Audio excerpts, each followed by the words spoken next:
Don't come to our house for the Christmas holidays this year. If you do, I'll make you eat leftovers. Said my mother-in-law, Emily, mockingly with a tone full of amusement. Her voice echoed through the room from the speaker of my phone. How many times has this happened now? I couldn't even muster a single rebuttal. Emily's thoughtless words kept coming. How many times had I asked her to stop? But my feelings never reached her. In the end, I had no one to talk to about it, and years went by. But on this day, everything changed. Who are you feeding leftovers to? Emily's words were abruptly cut off by her husband, Michael, who spoke from right in front of her. In that moment, it felt like time stood still.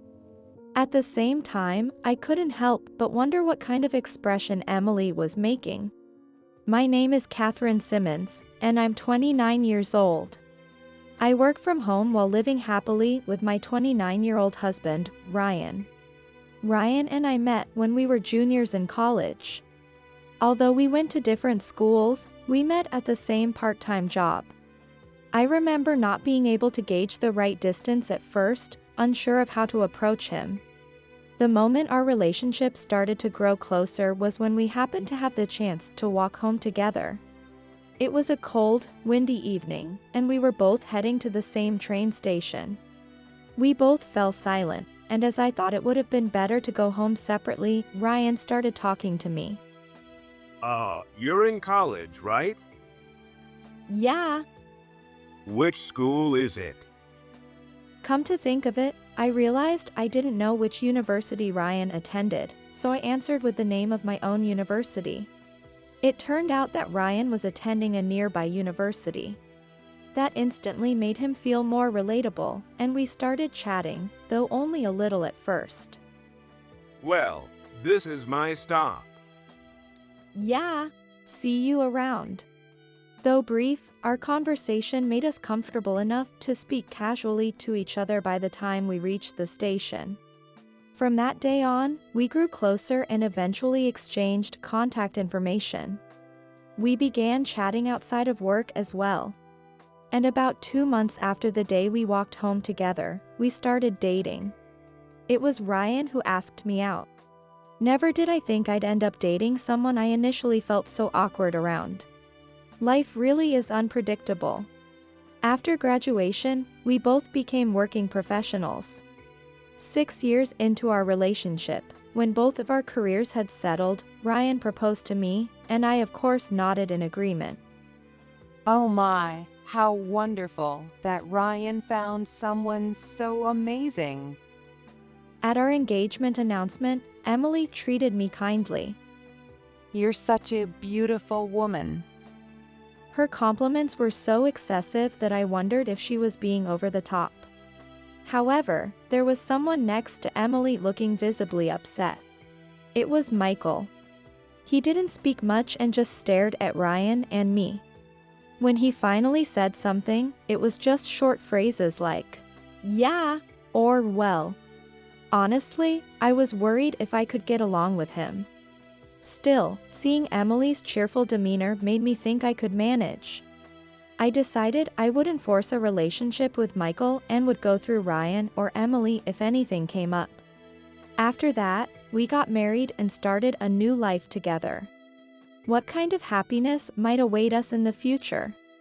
I felt a flutter of excitement as I thought about what was ahead. But in our 3rd year of marriage, I faced an unexpected challenge. One day, Ryan told me that he had to go on a long business trip for work. Although he could return home occasionally, he would inevitably spend less time at home than before. He asked if I wanted to join him on the trip, but I chose to stay behind because of the house and other responsibilities. In hindsight, that decision was a mistake. About a week after Ryan left for his trip, Emily called me. I received a call from Emily. Since Ryan had probably already told her about the business trip, I thought she might be calling out of concern, which made me feel a little hopeful as I answered the phone. Hello? Hi, Catherine. How have you been? Are you doing okay on your own? Yes. As expected, it was just as I thought. I felt my heart warm at Emily's kind voice and words. But then she said something that made my ears doubt what they had heard. Ryan must be relieved to be away from a wife like you. What? Emily's tone didn't change. It was as if she were stating an everyday fact. The suddenness of her words left me stunned. Well, talk later. With that, Emily hung up the phone as if nothing had happened. My hands were trembling. Relieved to be away from a wife like me. Ryan would never think that, and I couldn't believe Emily truly meant it either. Maybe she was just in a bad mood. I tried not to let it bother me, but after hearing something like that, it became hard to ignore. That day, I felt so down that I couldn't focus on anything. Normally, I wouldn't get so upset over insults. But the fact that Emily said it shocked me. But I hoped that from tomorrow, Emily would go back to her usual self. I was expecting that. However, that hope was misplaced. Since the first time Emily said something hurtful to me, she started calling almost every day. Her calls were filled with complaints about me. Are you really supporting my son properly? Because honestly, I don't think you are. Is that so? Absolutely not. For starters, just listen to your voice. It sounds so unreliable. Emily would go on and on with incomprehensible criticisms, eventually saying things like, It's hard to believe my son chose you when there are so many better girls out there. "I'm sorry." All I could do was apologize. No matter how much I thought about it, I couldn't figure out why Emily had changed so much. I wished I could confide in someone about Emily, but I couldn't bring myself to do it. If she ever found out I had been discussing her behind her back, she'd likely get even angrier and say even crueler things to me. In the end, I thought it might be better to ask Emily directly. Thinking that, I decided to bring it up when Emily called me. Have I done something wrong? What? Why would you think that? I mean, the things you've been saying, and everything. I was wondering if maybe I upset you or something. You've been colder than before, haven't you? Isn't your tone a bit harsh? I wanted to ask that, but I couldn't find the right words. Emily let out a mocking laugh through her nose. Oh my, what's this? Are you trying to play the victim? Want to say you're being bullied? That's not what I mean. I was just wondering if I had done something wrong. Ugh, you're so annoying. I'm hanging up now. Wait a second. In the end, Emily abruptly hung up the phone. I wondered what she had intended to say. Well, I could guess it was probably just more harassment. Undeterred, Emily called again the next day, and the day after that, to continue her relentless criticism. Why was she doing this? By this point, it was clear that Emily's behavior wasn't just due to a bad mood. It seemed she had disliked me from the very beginning. Each phone call was draining as Emily detailed everything about me that she found displeasing. However, I still had no idea why Emily disliked me or when it had started. As if the calls weren't enough, about a month after Ryan left for his business trip, Emily escalated her actions. One day, while I was working from home, the doorbell rang. Since I wasn't expecting anyone, I nervously looked at the intercom screen and saw Emily standing there. What? I was so startled that the words slipped out of my mouth. Moments later, loud banging on the door and Emily's voice followed. Hey, Catherine. I know you're in there. Open up. I need to talk to you. Fearing she would disturb the neighbors, I quickly opened the door. Yes. Finally, let me in. Wait. Emily pushed past me into the house, and as soon as she looked around, she said this. What is this? So dirty. Honestly, the house wasn't tidy enough to host guests at that moment, but if I had known in advance that Emily was coming, I could have cleaned it up. That said, it wasn't nearly as messy as she made it out to be. Her reaction was over the top. If you'd told me in advance. What? The way you're saying that makes it sound like everything is my fault. No, that's not what I meant. Emily twisted my words and got angry all on her own. Once she was like that, there was no stopping her. And what's with all this laundry?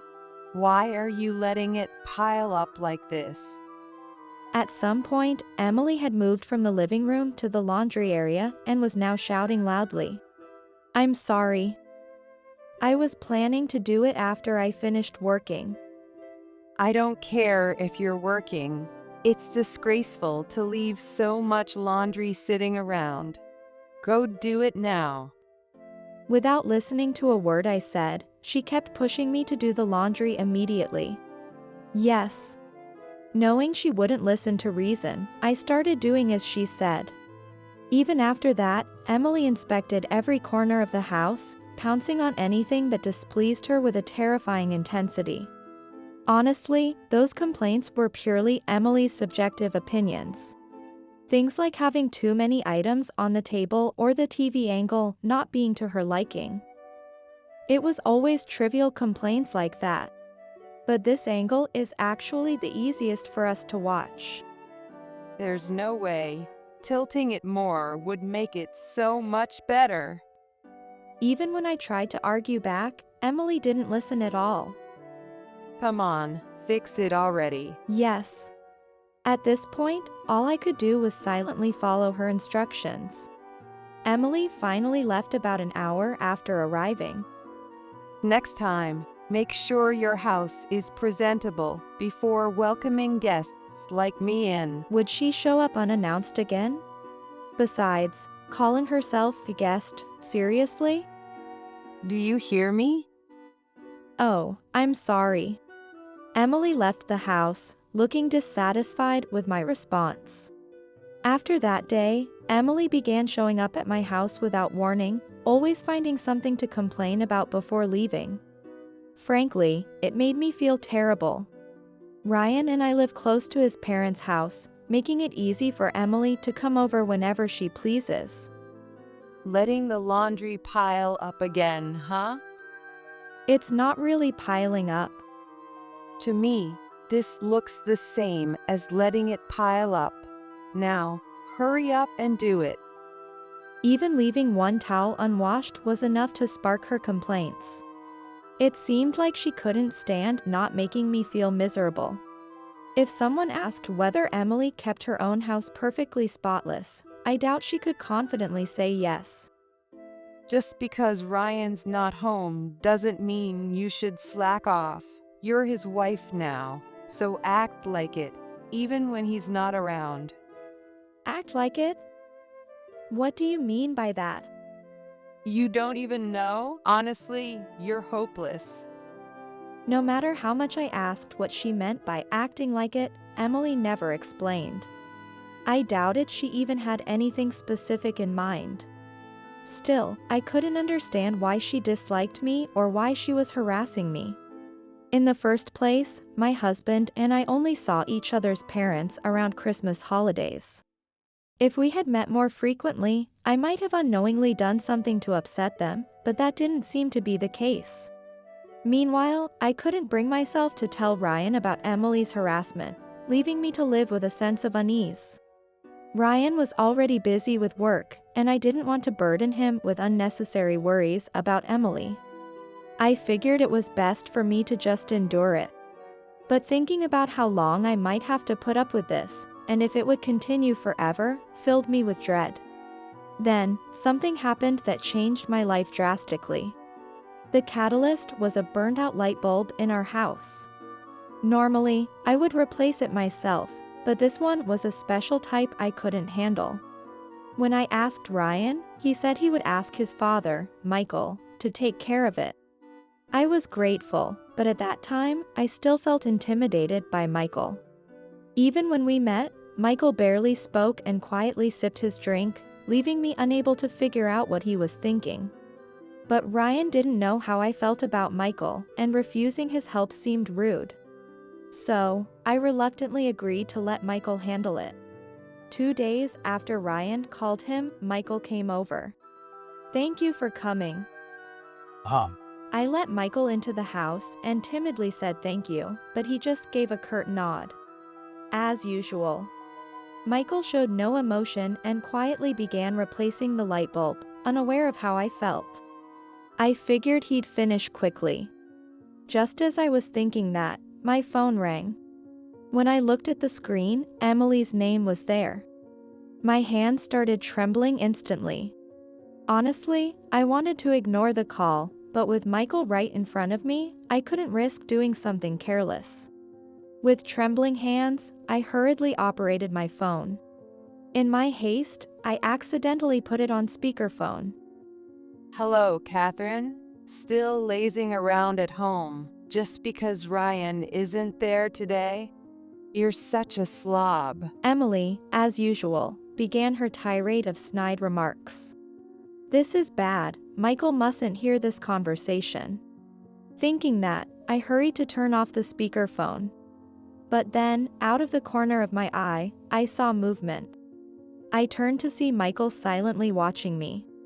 Wondering what he wanted to say, I saw Michael mouth the words, "Leave it on."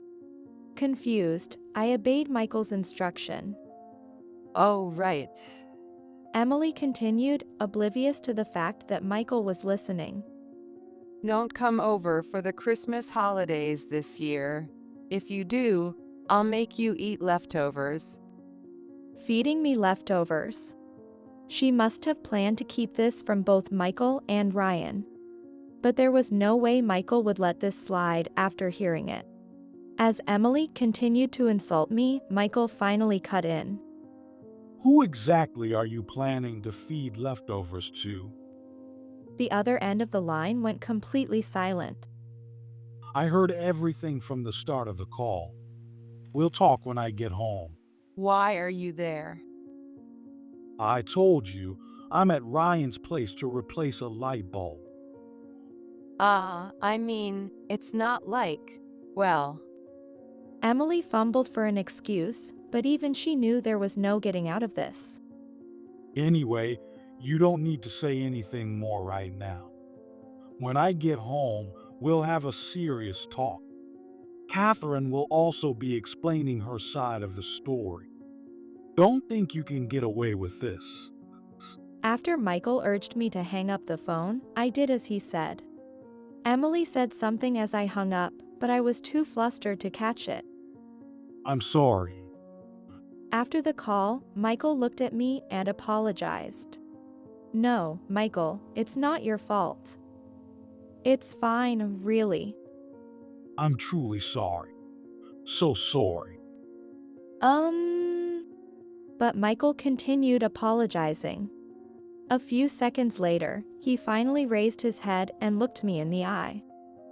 Judging from Emily's behavior, it seems like she's been treating you like this for a while.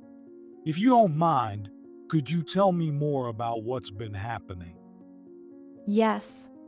Seeing this new side of the usually quiet Michael felt refreshing, and I nodded in agreement. So, that's what's been going on. Emily started harassing me about 6 months ago. I told Michael everything that had happened during that time. Michael listened in stunned silence. I'm so sorry. I'll talk to Emily when I get home and make sure she apologizes to you. If Emily was willing to apologize, it wouldn't make sense to refuse. Yes. Please do. Oh, by the way, I have something to give you. I retrieved an item from a drawer and handed it to Michael. He widened his eyes for a moment but quickly tucked it into his bag. I'll make sure to return this. With that, Michael finished his work and left. Maybe, just maybe, I could finally escape this life. My heart swelled with hope at the thought. A few hours later, my phone rang. The caller ID displayed Emily's name. Trembling, I reluctantly answered, only to hear Emily's tearful voice. Catherine, I'm so sorry. It was clear Michael had given her a serious talking to. Emily continued, apologizing profusely. I'm sorry for all the horrible things I've said to you. I truly regret it. She was crying so much that I felt lost for words. However, Emily couldn't possibly understand how I felt and just kept apologizing relentlessly. I swear, from now on, I won't say anything mean anymore. Please forgive me. I know I'm being selfish, but I didn't want to forgive her. But if I didn't, it might lead to more trouble down the road. Even though Michael had shown he was on my side, thinking about all the things Emily had done to me made it hard to let go of my doubts. I understand. really? Yes. Thank you. Thank you for forgiving someone like me. Emily then burst into loud sobs. At first, I wondered if she was genuinely remorseful, but as her crying grew louder, I started to suspect it might be an act. Can we get along from now on? What does she mean by "from now on"? It wasn't as if we'd ever had a good relationship before. Okay. Thank you. Thank you so much. Well, if it were the old Emily, she would never have apologized to me at all. After Michael's scolding, I thought that if Emily felt even a little remorse, it would be fine. With that thought, I ended the call. But I was wrong. A week after her apology, Emily started harassing me again. I was now certain her apology had been nothing but an act. I only apologized because Michael told me to. I still hate you, just so you know. Why does Emily dislike me so much, and why is she so obsessed with tormenting me? Come to think of it, I had never asked her why. Maybe it would be easier to deal with her if I knew the reason. Can I ask you something? What? Why do you hate me so much, Emily? Did I do something to upset you? If I did, I'll apologize. I honestly can't remember doing anything. Her response was completely unexpected. There's no particular reason. What? I just don't like any woman who gets close to my son. Every girl he brings home is never good enough for him. And out of all of them, you're the one I dislike the most. But why? How could such a ridiculous reason be allowed to stand? I couldn't help but let my frustration slip out. Emily cackled and said with a sneer. Because you married my son. As I stood there in shock, Emily continued speaking. Before you became his wife, I had the chance to meet a few of my son's girlfriends. Out of all of them, you were the least suitable for him. Then why did you welcome me so warmly? Because you're the one my son chose, aren't you? And with Michael being the way he is, if I didn't act welcoming, my son would have been upset. So, I pretended to welcome you. Hearing that she thought everything through to this extent left me speechless. Realizing I had been completely played filled me with a mix of sadness and anger. I see. I'm glad you fell for it. Your utterly naive expression was just priceless. Emily let out another mocking laugh, ridiculing me. Let's end this call for today. I'll drop by your house again soon, so wait for me, okay? With that declaration, Emily hung up the phone. Enough was enough. I picked up my phone and called Michael. A week later, while I was working at home, the doorbell rang. I already had an idea of who it might be. I checked the intercom and hurried to the door. Hello? Hi. It was my in-laws, Michael and Emily. Michael had a deep frown, his face filled with anger. Next to him, Emily was glancing around nervously, unable to stay still. "Please come in." Thanks. Sorry to trouble you. Michael pulled Emily inside by the hand. I'm truly sorry for everything. The reason my in-laws came to the house this time. It was for Emily to apologize to me face to face. But Emily made no move to apologize. Michael, clearly losing his patience with Emily, raised his voice loudly. Hey, apologize already. But Even now, Emily tried to make excuses. I sighed in disbelief. Michael, however, grew even angrier. What are you thinking? You came here to apologize. Why are you trying to make excuses? Catherine, What about Catherine? You said awful things to her just to satisfy your selfish whims. I already scolded you for this before. I thought you'd learned your lesson when you called to apologize back then. Apparently, Michael had been furious after that previous phone call. I was surprised to learn that Emily had called to apologize on her own initiative. But after hearing her true feelings, it was clear that the apology had been nothing but an act. And now you're still trying to squirm your way out of it. None of this would have happened if you hadn't done such horrible things in the first place. then what about my feelings? Am I just supposed to endure it all? Endure. Do you have any idea how much Catherine has endured up until now? Fine, maybe you can't accept the person our son chose, but that doesn't give you the right to harass her. But, Emily repeated herself, trying to escape the situation.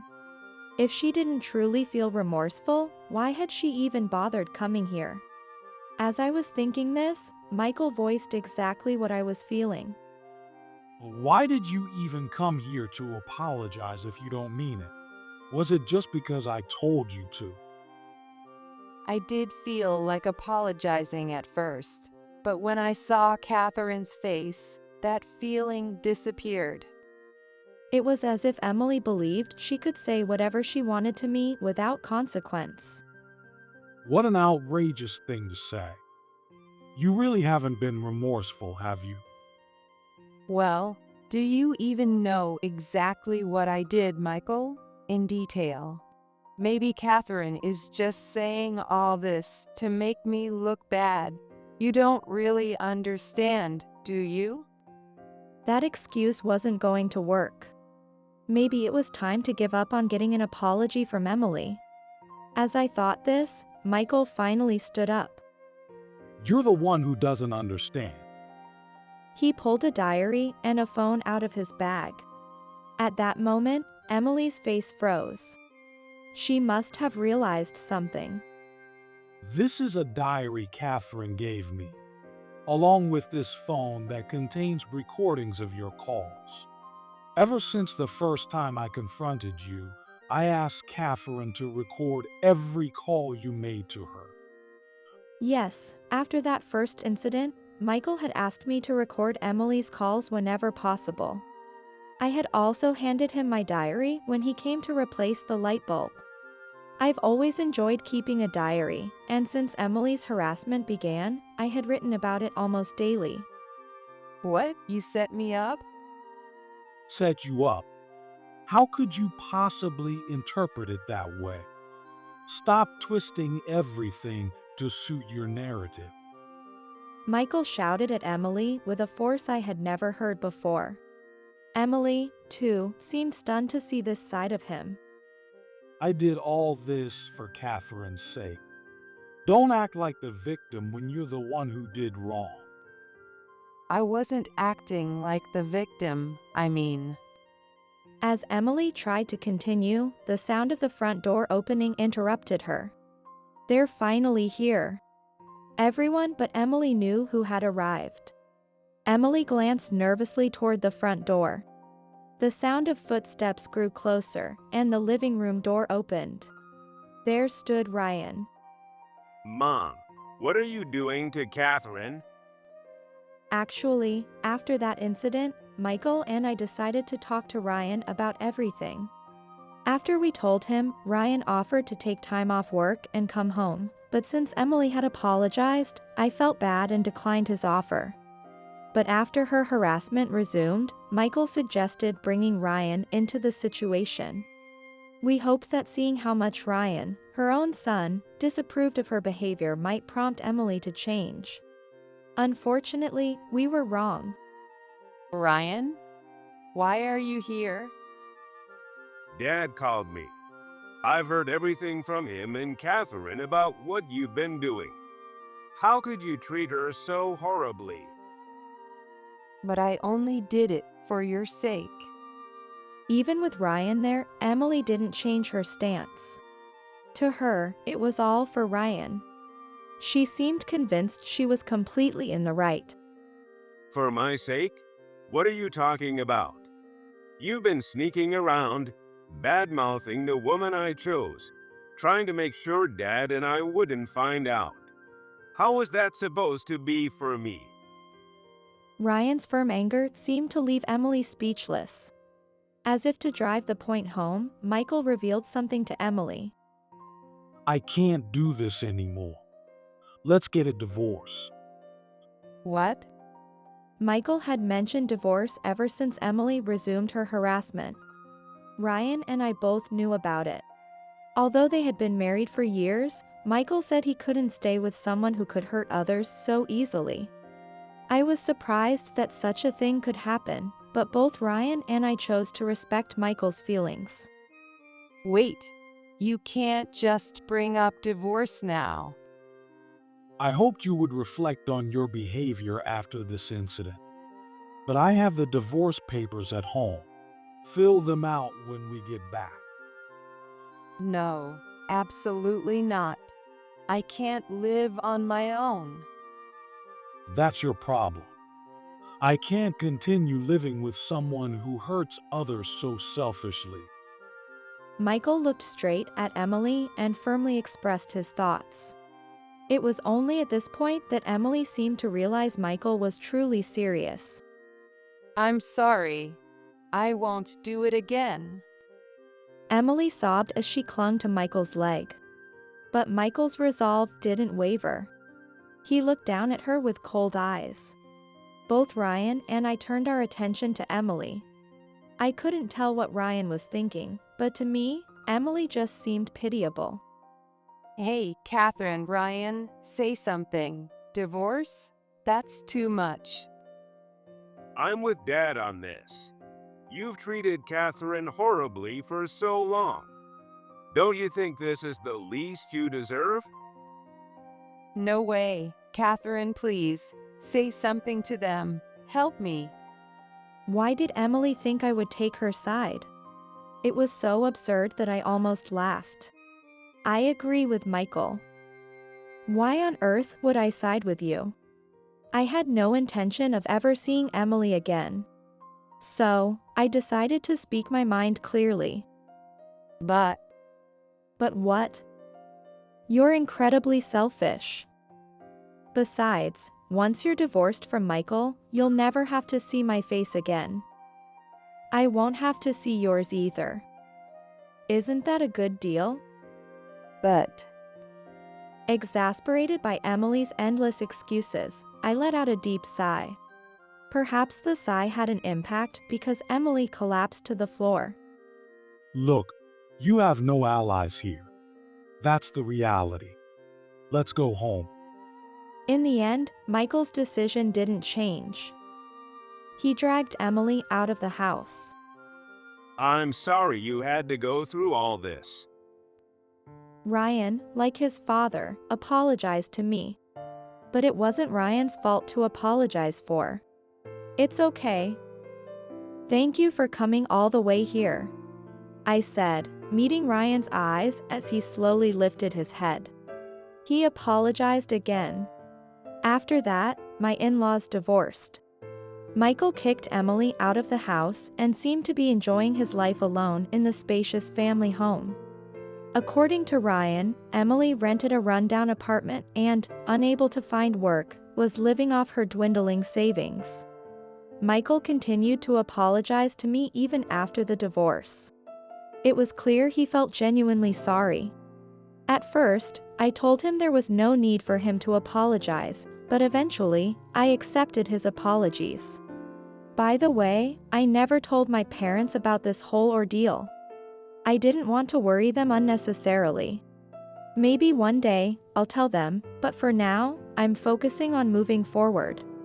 Currently, Ryan and I are living a happy life together. Ryan's business trip has ended, and I'm thrilled to have him home all the time.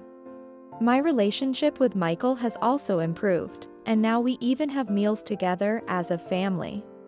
I've come to realize Michael is actually quite sociable, which has significantly improved my opinion of him. You know, Emily used to say something about feeding you leftovers if you came over for the Christmas holidays. That never actually happened, did it? Or did I miss something? It was the first Christmas after my in-laws' divorce. When Ryan and I visited Michael's house, he casually brought up that topic. Oh, that. Was everything okay? In truth, I never ended up being fed leftovers. Whether it was just a threat, harassment, or something she genuinely planned to do, I'll never know. It's fine. But if I hadn't been able to talk to anyone about it back then, I might have actually been made to eat them. Well, I'm glad to hear that. If Michael hadn't been there, I wouldn't have been able to resolve anything and would have continued enduring Emily's harassment. Thinking about that, I felt nothing but gratitude toward Michael. From now on, I want to find ways to repay Michael for his kindness. For all the help he gave me this time, and even more than that. What would make Michael happy? As I pondered this, I went about my daily life.